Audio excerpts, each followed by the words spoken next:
Breaking Barriers, a program that spotlights persons with disabilities who are pushing beyond limits with remarkable stories of overcoming challenges and breaking barriers. My name is Faith Herrero, and I am thrilled today to have you join us for an engaging conversation with Dr. Joe Chikunye. It's good having you again in the studio this morning. Thank you. Good morning, and good morning, viewers. So, Dr. Chikunye is going to take us through his exemplary achievements that he has been able to achieve all this while. Just sit back and you hear it from the horse's mouth.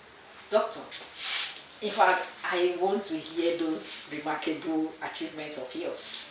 So I guess I should just start by asking that what are those remarkable achievements of yours you consider exemplary, which can be emulated by other persons living with disability and that will inspire them?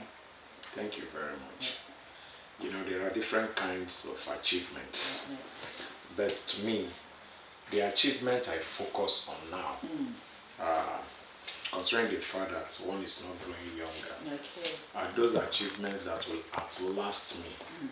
That is, when you have passed on, your community, the society will always remember you.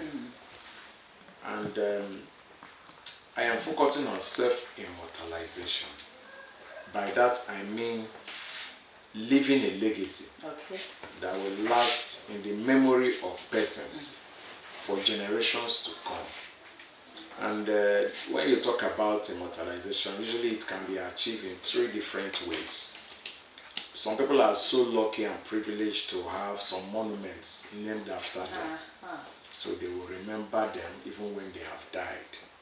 Then in the field of sports and arts, you can also leave a lasting legacy, either by breaking a record or doing something extraordinary that other people have not done.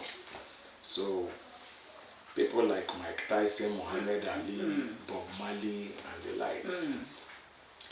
Then, but for me, being a person with disability, I cannot participate in sports in order to leave that kind of record. Maybe besides Paralympic Games. But what I can do and what I am doing in that area is writing. Writing. Yes, I'm a writer. And this book, called The Secrets of Penury, has been approved by the Delta State Ministry of Basic and Secondary Education for junior secondary schools in Delta State. So this Secret of Penury. Yes. What is the story about? Yes, it's a story of a man who is very honest, the protagonist, Okeleke Okwechime by name, a man of exemplary conduct who believes in social values, and then is an honest man. But you know, when you are always truthful and honest, it attracts enemies. That's true. So he was regularly attacked in his community to the point that he at a time went into exile when the white men came into his land. So he challenged his antagonist, that is the person of Chief Anayo Kwenke, and that one was able to partner with the whites who made him a warrant chief, and they drove Okeleke Okwechime, who was also a chief, out of the community. Doctor, please, I wouldn't want you to just give out all the stories so that students, can go to the chef and get it. You know, but what inspired you in writing this story? Thank you. That story. Thank you. It has to do with the erosion of values in Nigeria today. Our value system has collapsed. In fact, on the page 6 of the book, that is dedication, I said life teaches human beings many lessons, but it is unfortunate that we don't learn from life lessons. Because as a human being, if you shut the door that leads to the prosperity and development of other people by not allowing them to prosper, then you are also shutting the door that will lead to your own prosperity. That is true. But some persons don't know that. That is one. And if you are in a position where you can help people to greatness and you don't do it, because you're already prosperous. Yes. The forces of nature has a way of combining. They will combine and pull you down eventually. Okay. Sir, I hope we are not deviating from your exemplary achievements. Yes. So I've mentioned the Secrets of Penury as the first one. Yes. And persons who will read it will always remember the author. Okay. So that even when I have passed on, they will always refer to the book. There are others, but this is the one that has been approved by the Basic and Secondary Education Ministry in Delta State. And the second achievement, which is exemplary, is in my community. Okay. So, okay, in your community, where are you from? I am from Ubulokiti in Aniocha South local government area of Delta State. Yes. So in the year 2017 precisely, around October, I was then in the University of Lagos, having backed my doctorate degree, when I went through the Facebook page of my community, and I saw that some youths were locked up for challenging a chief who had sold a community land, and they were remanded in prison. So I had to come home, and when I came home, I saw that there were some forces that were actually holding the community down. We have a resource that can be used to develop the community, but it was being diverted into private pockets. Okay. And the community was actually very underdeveloped. So what I did was to bring some patriots together, young men, and then we established what we called Ubulokiti Development Patriots. Okay.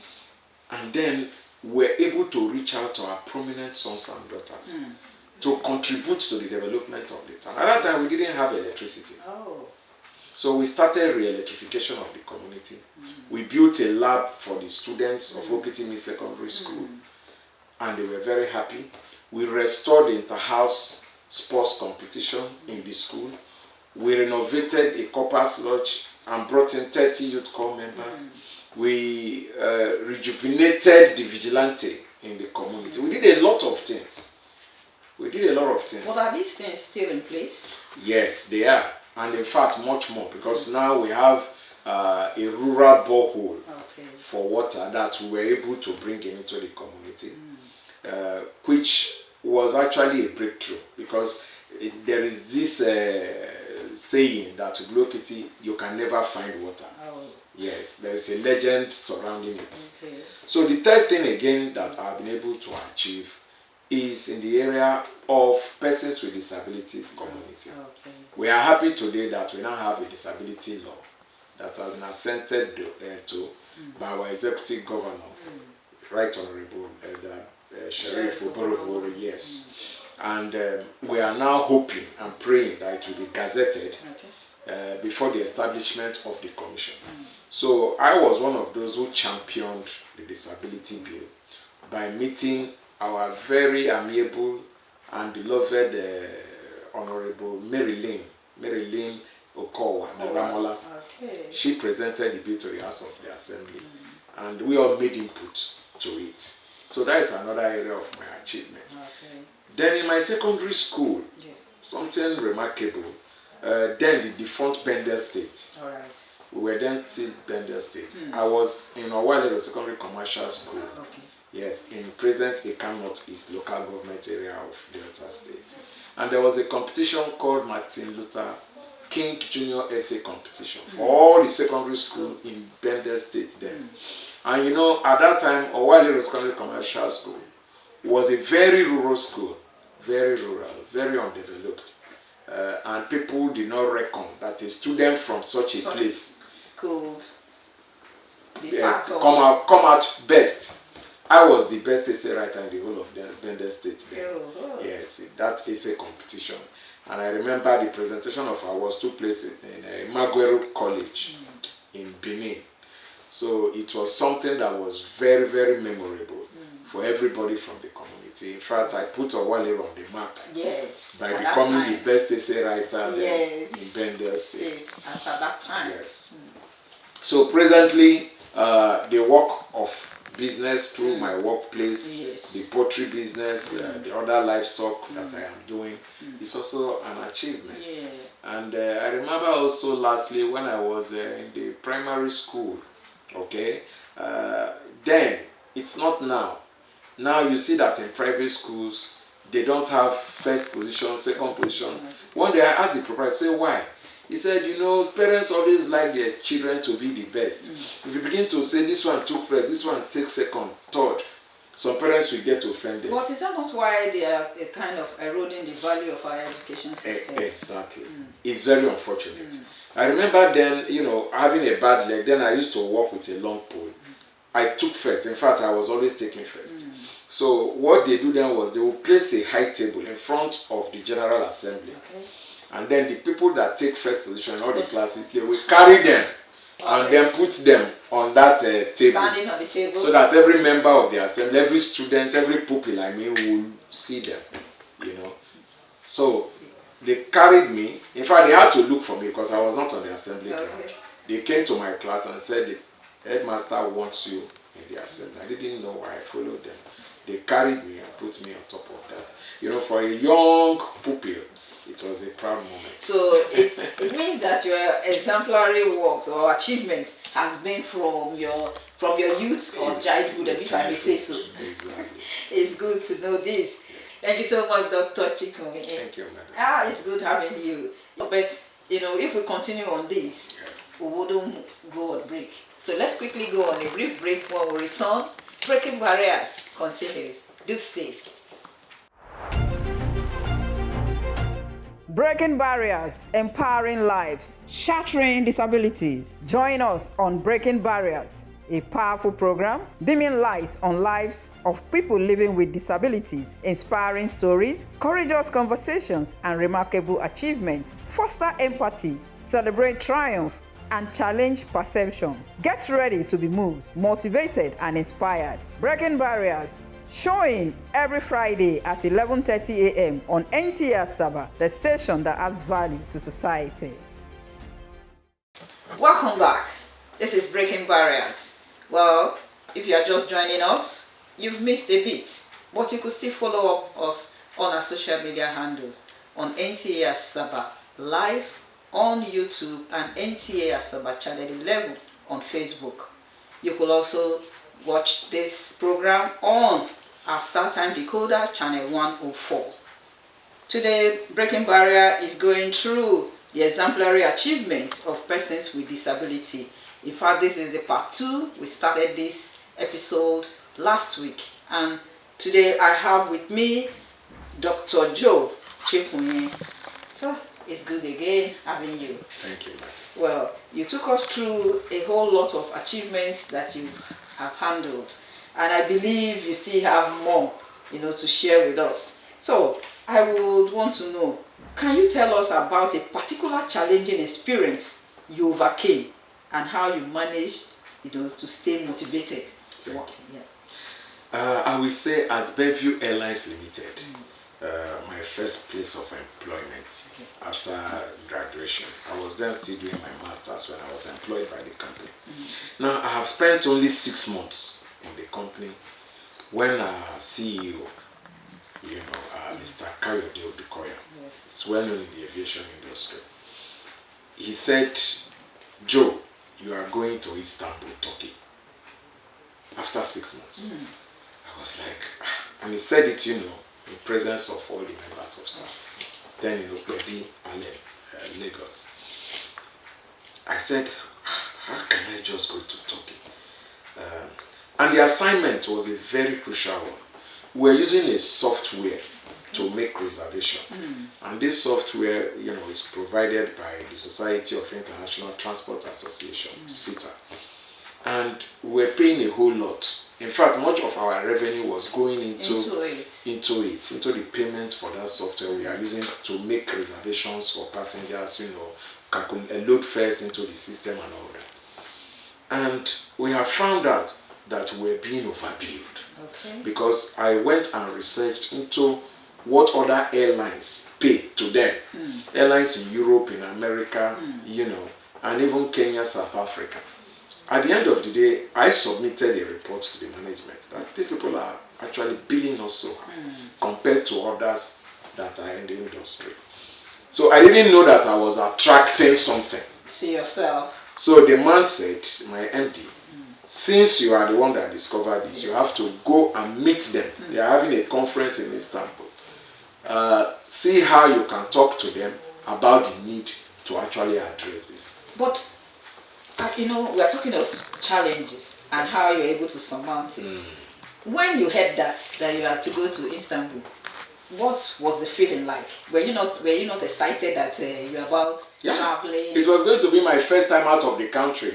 I was excited. Yes. And personally, I love such challenges. Okay. I looked forward to it. It will also be my face-to-face interaction with white persons. Okay. Being young in the industry, So I went, and Istanbul, we went through, Kenya. It was a long trip. There were so many transit points. And eventually I got there, and I saw this huge lady that was in charge. I remember her name, Rachel. Very huge.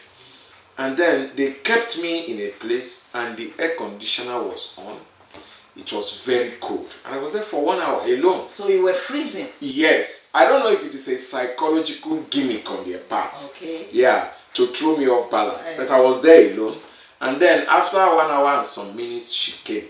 I said, yes, Joe, what is the problem? You are not the only person, your company is not the only one we are billing.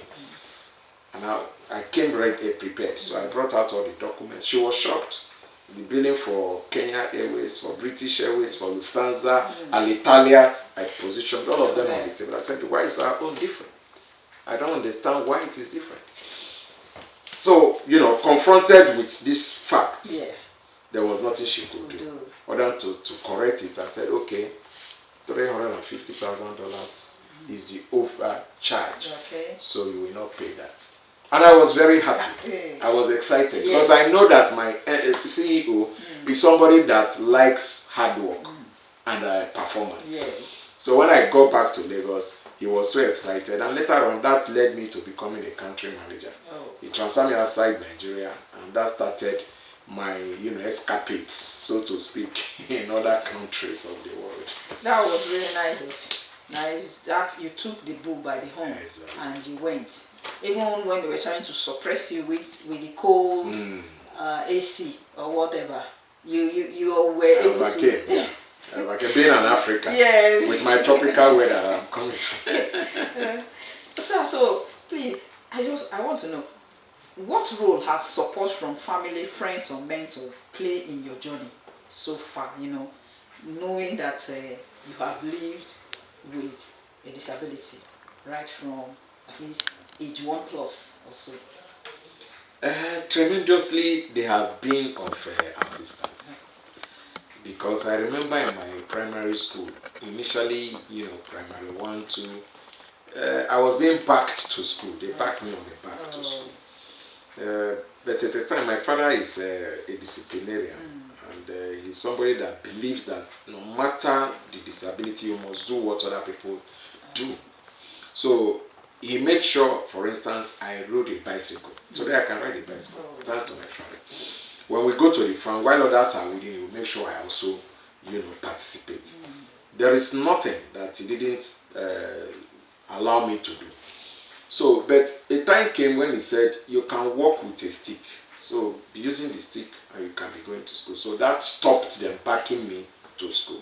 But I remember something in my doctorate degree program in University of Lagos.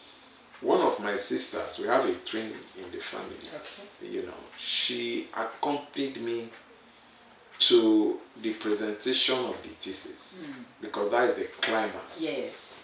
When you have written your thesis and there are steps you have to follow, procedures, it's very rigorous. A lecturer can look at you, one of your supervisors, and say, oh, you seem to be in a hurry. I took 10 years to bag this degree. Why are you so fast? Go and write it again, something like that. So on that day she came, and that was very motivational. Looking at her, I had to come up with my best. Yes. And thankfully, I was the best presenter of the thesis on that day. You've always stood out, Dr. Joe. Thankfully. That's great. Thankfully. There have always been distinctions here and there. My mom has also been of tremendous support, and she lives with me today. So I'm like giving back to what she has given to me. That's great. So how do you balance your personal life and professional life, given the unique challenges you face? One thing with persons with disability who are determined is that you detach that disadvantage from your personality. Yeah. I remember saying in one of your programs that I don't even think of being a person with disability, except when I am met with a hurdle that will require physicality to overcome. So, first of all, as a person with disability, you must believe in your heart that you are going to overcome the challenge. Because, well, it is not even only peculiar to persons with disability. Even the able-bodied person, any human being at all. If you see a task and you don't convince yourself first that you will be successful, you will not be successful. So anything that I face as, a life hurdle or task, I believe I'm going to overcome. That's what the Bible says, that as a man thinketh, exactly. So he is. You now go beyond that by putting, because the Bible also said that faith without work is dead. So you put in the hard work. So once I have believed I'm going to overcome in any challenge, that is step one. I go into it with all the vigor, with all my soul, my body, my heart, and usually I come out successful in business, in any undertaking, any endeavor. So that is my life philosophy. And that has stood you out in all your work also. Endeavors, exactly. And we thank God for that. So, sir, I haven't gotten all these achievements now against the backdrop of all your achievements. How can you impart persons with disability in Delta State positively if you are provided with a political leadership? Thank you. That is a very important question. Because it's one thing to yearn for a place, where you can render service to people. I will immediately fall on the experience in my community, because it's similar. The person with disability has a community, and we also come from different communities. There are always challenges, but first of all, you must identify a problem before you solve it. That's true. Presently, I'm not happy with the situation of persons with disabilities in Delta State. And that is why we are pushing for the gazetting of the disability law and also the attendant establishment of the commission. Because when we have the commission, it's like having a ministry now, with a budget that will take care and cater for the needs of persons with disabilities. So if, for instance, I find myself into that commission, the first thing I will do is to build a database of everybody with one form of disability or the other in Delta State. We'll go through the 25 local government areas, encourage the chairman of the council, the wife, the secretary, to bring out everybody. Because unfortunately, most parents, due to stigma, they hide these persons. Because that's what I wanted to ask, that how would you get these persons? How would you get them? There will be enlightenment. They need to know, because when you hide a person with disability, you may be hiding your treasure, unknowingly, out of ignorance. When somebody has a deformity in any part of the body, God has a way of advancing the other parts. So when I have this database, there are many of them who have that intelligence. If they go to school, they will excel. But right now, they are not in school. We will encourage them to go to school. If there is need for scholarship, it will be provided. Now, there will be various vocations, skill acquisition programs that will be made available for persons to come learn, empowered, and then go in and generate income for themselves. There will be need for there are a lot of things. There will be need for employment. There will be need for SMEs, small and medium scale businesses that will be established. They are hearing you, so they know that you have the potentials. So if you could just give it a try, maybe your dream will come true. Yes, because we are just an association, and we don't have money. We need money to do what we have in mind to do for our members. Yes. I know someday this will be realized. Amen. And it will be added to your exemplary achievements. It's our prayer. It's our prayer. So before we go, what's your last word for viewers? Those living with disability and even the able-bodied persons. My general maxim or prayer is that they see us as human beings. Human beings. That is the general public. first of all, we are human beings with potentials who also want to live happily. Okay, but we should not be viewed as objects of pity. Because one thing persons with disabilities abhor is to take pity on us. You know, we believe that if you show empathy, if you show support, that is what we need. So we need to be fully integrated into the society and given the full participation like others. We thank our governor because he is trying, to make us have that sense of belonging in Delta State. But he should take it a step further by, ensuring that the law on disability is gazetted, and then that this commission, very importantly, that this commission for persons with disability is established, because that is the only way that commission can cater for persons with disabilities. Then to persons with disabilities generally, you can achieve anything you want to achieve.